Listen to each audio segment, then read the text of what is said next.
さあ、小松交通です。今回も最後までお付き合いください。この日は仕事を終わらせて会社を出て有楽町駅に向かって歩いているところなわけですけれども、よくこのチャンネルご覧になっている方からしてこの展開はもう完全に架空通勤日記そのまんまなわけですけれども、今回はそうではございません。今回の企画はこちら、仕事終わりに万博へ行こうということでやっていきたいと思います。万博っていう日本で今年しか開催されない一大ビッグイベントを私もせっかく日本に住んでるからね、一回目に焼き付けておきたいなということで、ただ万博自体は撮影アップロードできないので、万博に行くまでの交通機関を取り上げて楽しんでいこうかなと思います。ということで、会社の最寄り駅有楽町駅から旅のスタートです。よろしくお願いします。次は東京。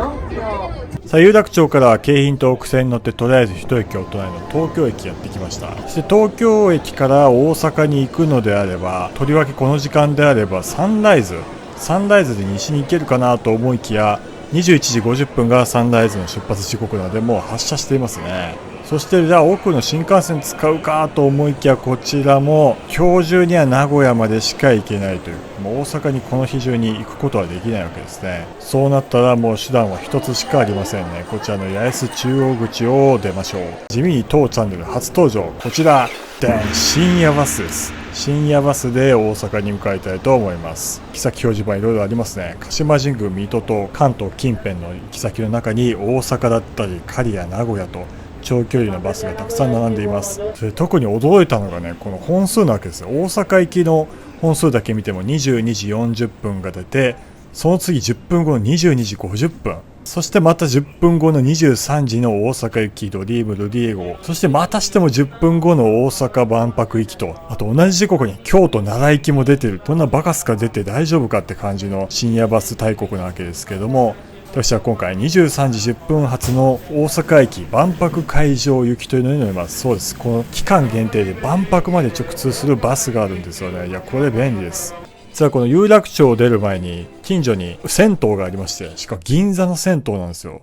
銀座に銭湯があること自体最近初めて知ったんですけども、こちらで身支度をしっかり整えて、いざ八重洲南口のバス乗り場に行きたいと思います。普通の路線バスも出つつ、今の時間は高速バスの独壇場。こちら7番乗り場から出ています。2番目に出ている23時10分発の大阪万博会場行き。さあ、東京駅にはね、東日本だけでなく東海、西日本、北海道、九州といろんな列車が乗り入れていますけれども、こちらの深夜バス界隈もなかなかすごいです。目の前にいるのは緑色の JR バス関東、いわゆる東日本系列ですよね。そして後ろを振り返ると、こちら西日本 JR バスでピンクと青と金色のなかなか輝かしい色味ですけれども、その手前走るのはまたしてこちら JR バス関東や東日本のバスがやってきて、全部2階建てなんですよ。めちゃめちゃでかいです。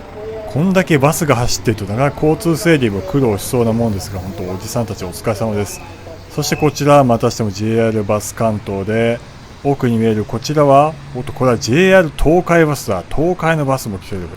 JR3 社のバスが来ているんですよね。集合しています。ちなみにここまで来てお気づきかと思いますが、この3社表記バラバラすぎじゃない？なんかね、バス JR の配置を全部入れ替えてる感じが気持ち悪いな、直してえなって勝手に思ってしまいますが、私は赤の他人ですので、そんなわけにはいきません。右から左へ高速バスが受け流される様子がね、いや、これすごい光景だなと。そして手前横切る、これは私鉄系列の京成バス。京成バスはどこに行くんかなと思いきや、新浦安、そんなのあるんですね。完全に通勤利用で使われているやつですけども、割増料金を取って深夜に東京の郊外に向かうバスも走っています。そして右側に目をやると、こちら23時発のドリームルディエゴ大阪行き行き、私が乗るバスの10分前の大阪行きが発車してきました。 JR 西日本バス。じゃあ西日本 JR バスか、ややこしいな。それは置いといて、真打ち登場ですね。いよいよ私の今回の旅のメインディッシュがやってまいりました。23時10分発のエクスポグランドリーム1号という、でっけーてか長え。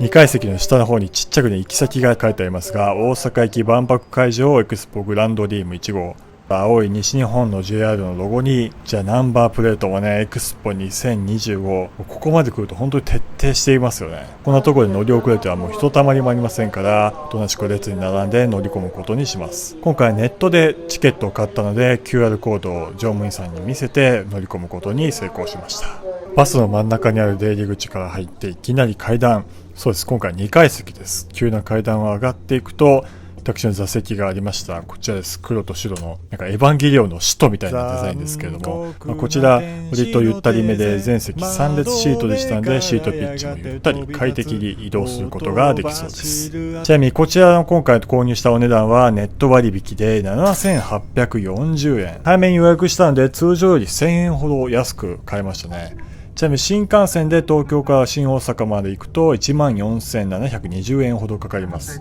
ほぼ半額でね、こんなゆったりした座席に座れるんだから本当にありがたいものです。そして新しいバス乗り場、お客さんを速やかに乗せて23時10分発東京駅八重洲南口のバスターミナルを発車していきました。このバスはエキスポグランドリーム号大阪駅 JR 高速バスターミナルユニバーサル・スタジオ・ジャパン経由大阪・関西万博会場行きです。さあ、八重洲を無事出発した高速バスですが、もう一個立ち寄るところがあります。それはバスタ新宿です。バスタ新宿でもお客さんを乗せて、ここで車内は満席と満員御礼で大阪への深夜バスは出発していきました。そしてバスタ新宿近くのおそらく初台あたりかな、その辺で首都高に乗り込んで、いよいよ高速道路で一夜大阪へと突き進んでいくわけですが、この辺りで消灯ということになりましたね。こういう水族館あったなーって、深海生物が今にも出てきそうな雰囲気ですけれども、深夜バスの醍醐味消灯も経て、いよいよ大阪へ眠りにつくことにしましょう。この青白い光が思った以上に数が多くて意外と気になったので、やっぱりこういう風にアイマスクをつけていった方がいいです。アイマスクをつけていい夢見ろよ。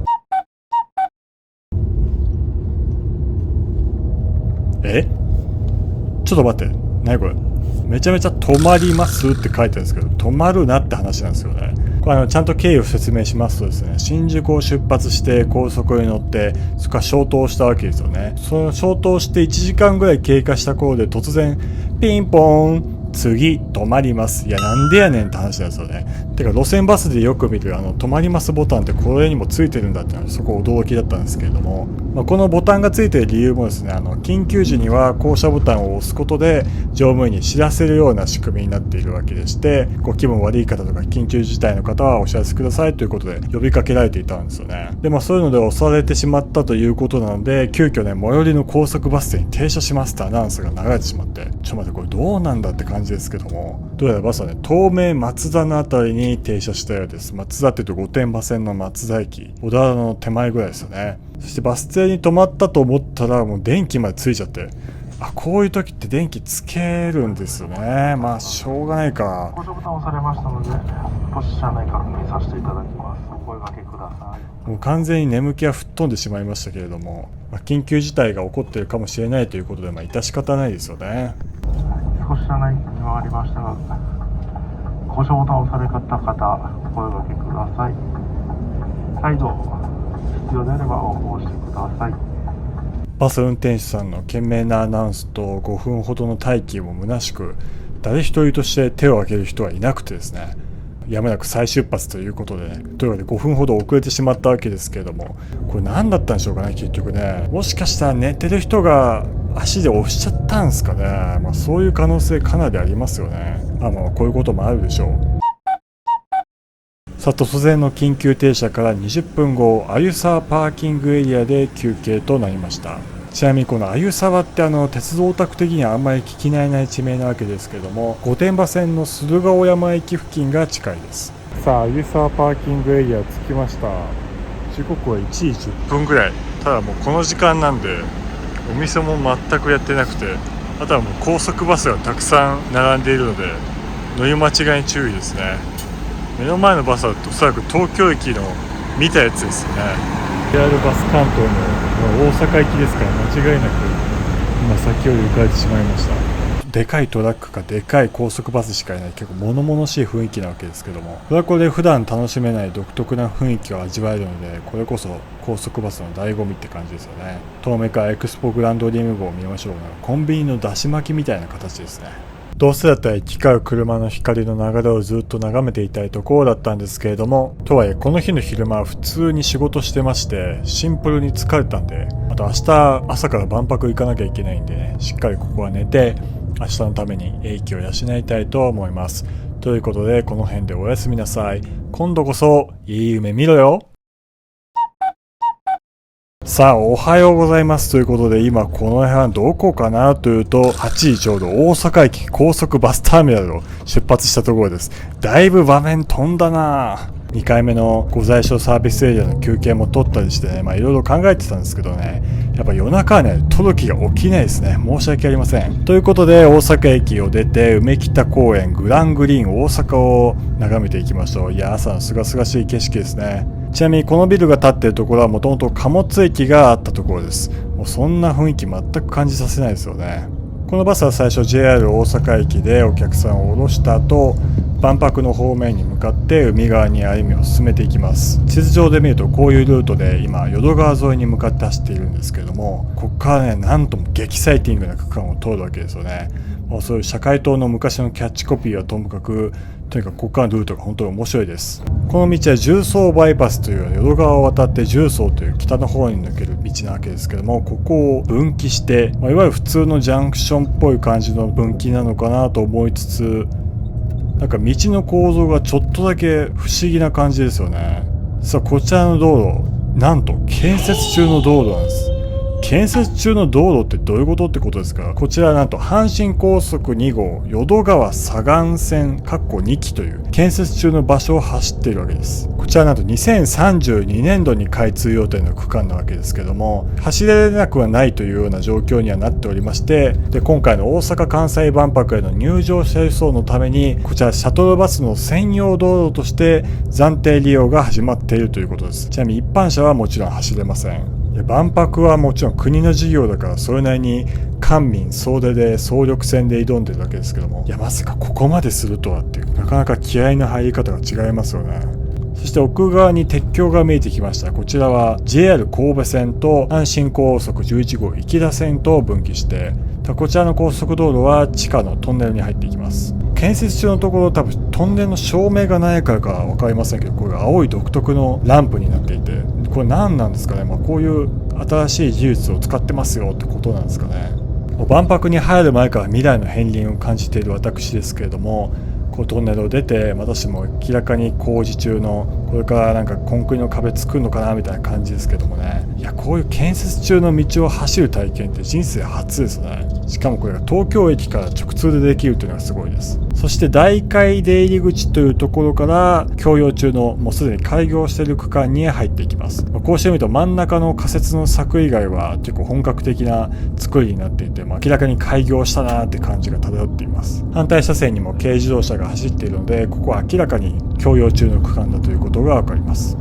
そしてこのトンネルのあたりで阪神難波線と交差、ここまで来るともうかなり海は近いです。そしてこのシェアも完全に地上に出て一般道に出てしまっているわけですが、正蓮寺川出入り口で高速を降りました。湾岸地域特有の工場とかがたくさんひしめくエリアに入ってきて、で左側の大きい建物はこれは地下を走る高速道路の換気塔ですよね。そして右奥にいる大阪シティバスを横目に我々の西日本 JR バスは左折をすると、おっとなんか緑色の謎のエリアが入ってきましたけども、奥に見えるのはあれはユニバですね。ユニバーサル・スタジオ・ジャパンに8時22分到着です。東京駅から直通でユニバに遊びに行くことができるんです。もうノーリミットですね。The next stop is Osaka EXPO site. Thank you.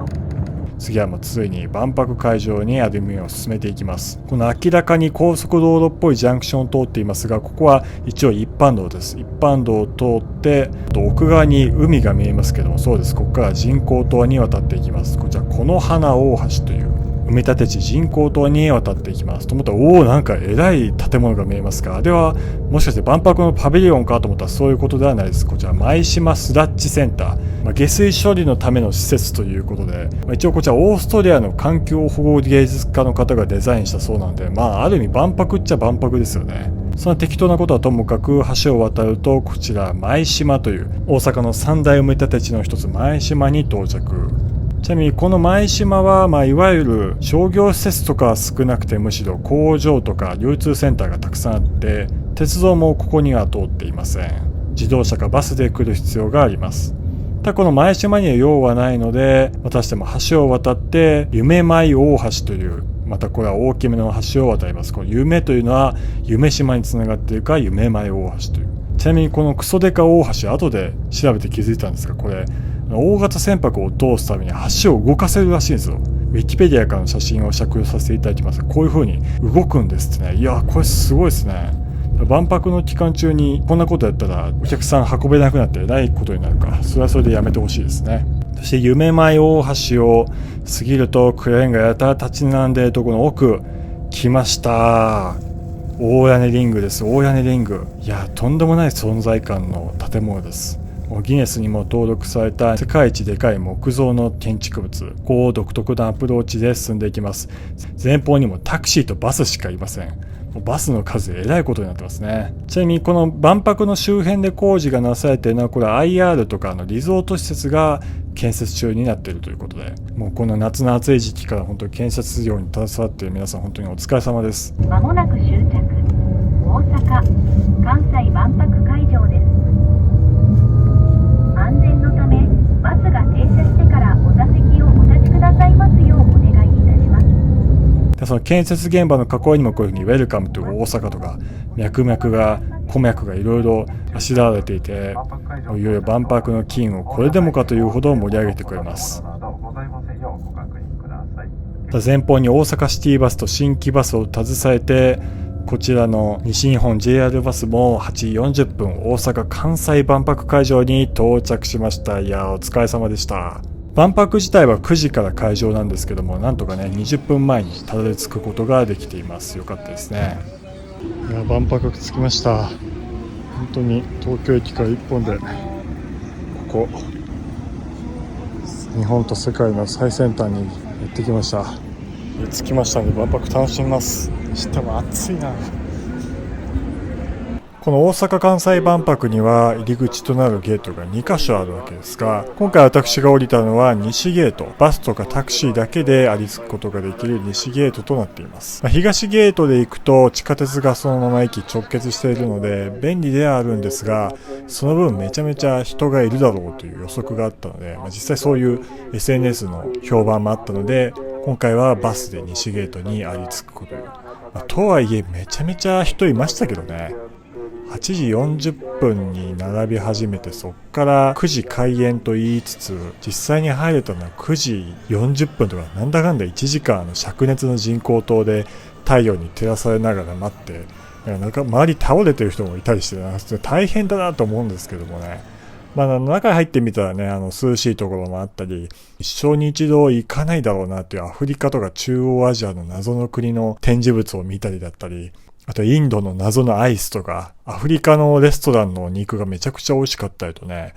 普段東京で生活していたらなかなかありつけない。お店があるとしても自分では行かないだろうなという場所を軽い気持ちでいろんな文化に触れられるという、それがまさしく万国博覧会の醍醐味ということで、いや本当に日本という国でそうそう開かれない規模のビッグイベントに自分が生きてる間、しかも20代の元気なうちに楽しむことができるというのはね、すごい貴重な体験となりました。ここまでご覧いただきありがとうございました。また次の動画でお会いいたしましょう。